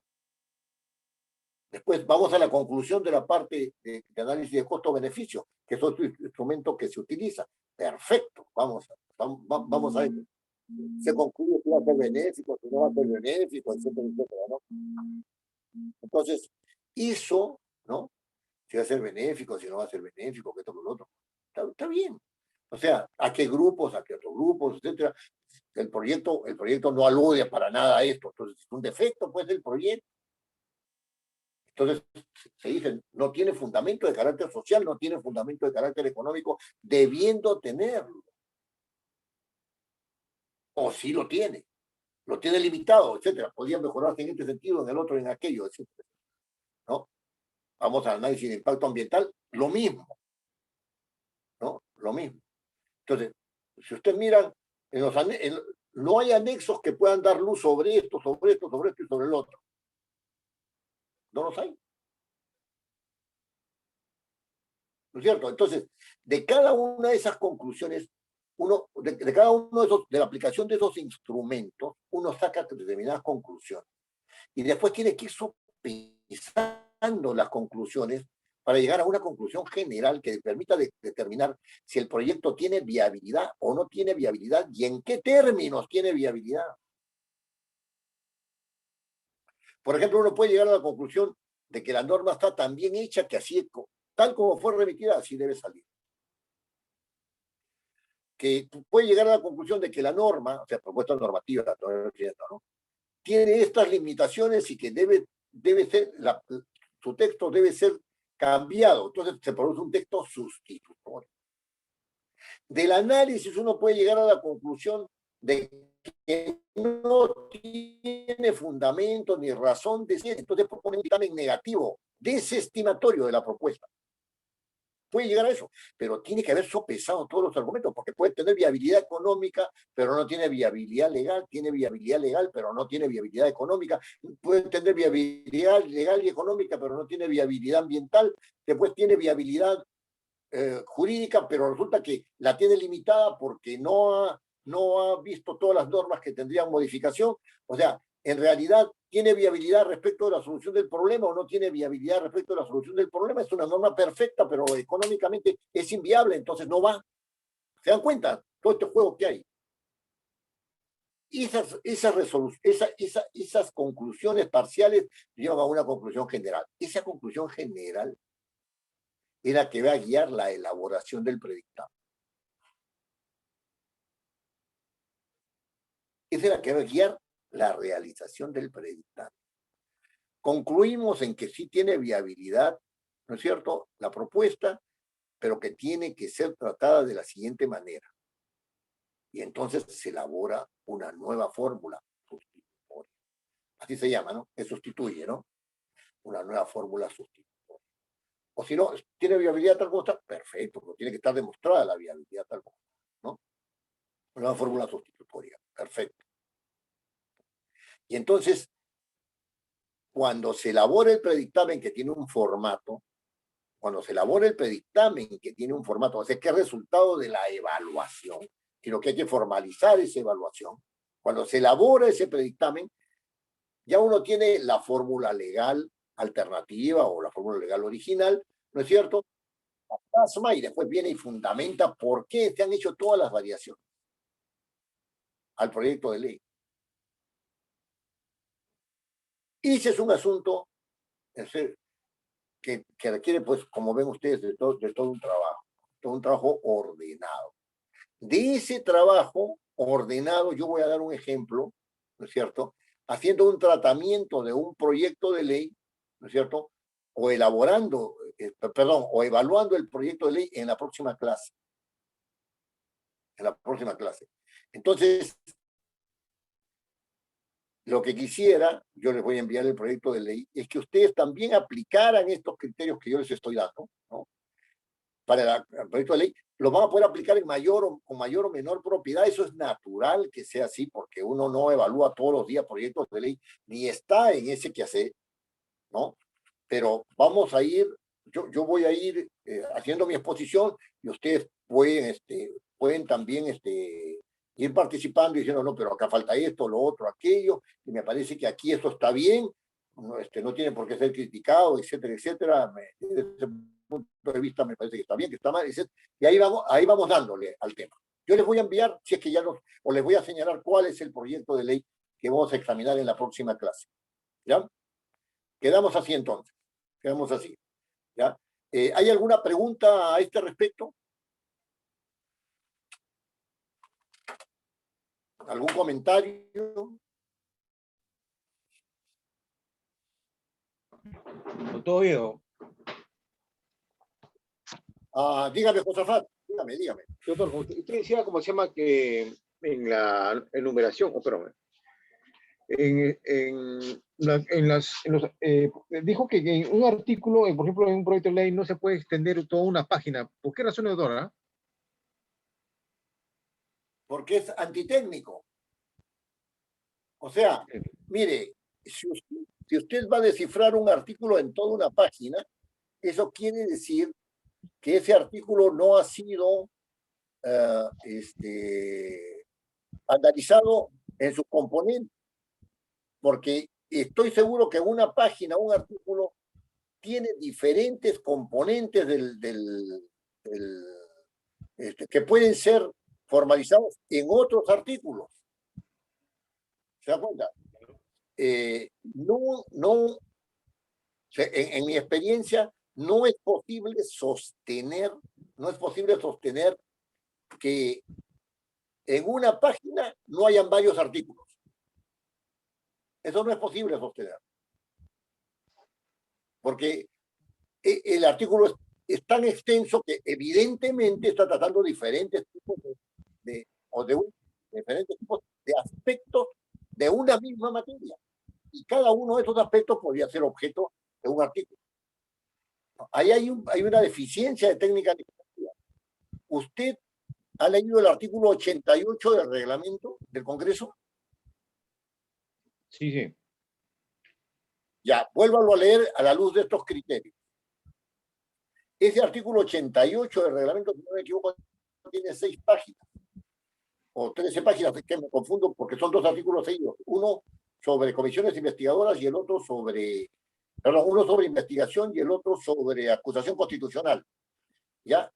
En cualquiera de los 2 casos, los artículos son extensísimos. Díganme usted si les puede hacer seguimiento y no habría obtenido mayor claridad si es que lo hubiera formalizado en varios artículos. Claro, sí, doctor, en sí, ¿cómo se llama? Toda una página, pues se vería, se ve algo escandaloso, ¿no? O sea, no es normativo, ¿no? O sea, habiendo tantas, la conformación, la técnica legislativa, se tiene que partir, ¿no? Llegar a un punto y empezar nuevamente, pues, otro cláusula, un tema, ¿no? Que Así es. que hace similar al tema, pero se supone que tiene que empezar nuevamente con otra Claro, sustentación. Josafat, Sí. si hay tiempo, porque tenemos 4 clases todavía por delante, pero tenemos que llegar a elaborar un predictamen. Claro, Tenemos que llegar a elaborar un predictamen. con ley. El tiempo lo tenemos así, Eso es lo básico. con la justa. Claro, y eso es por ley, pues, ¿no? Como dice usted, ¿no? Claro. pero a lo que voy es que tenemos tiempo, vamos a hacer algunos ejercicios donde podríamos dedicar, si es que hay tiempo, algunos ejercicios donde yo les presento un artículo de una página, de 2 páginas, van a ver ustedes cuántos artículos se pueden sacar y sacados esos artículos, o sea, logrados esos artículos, cómo ganen claridad del texto. Cómo ganen claridad del texto. Brando.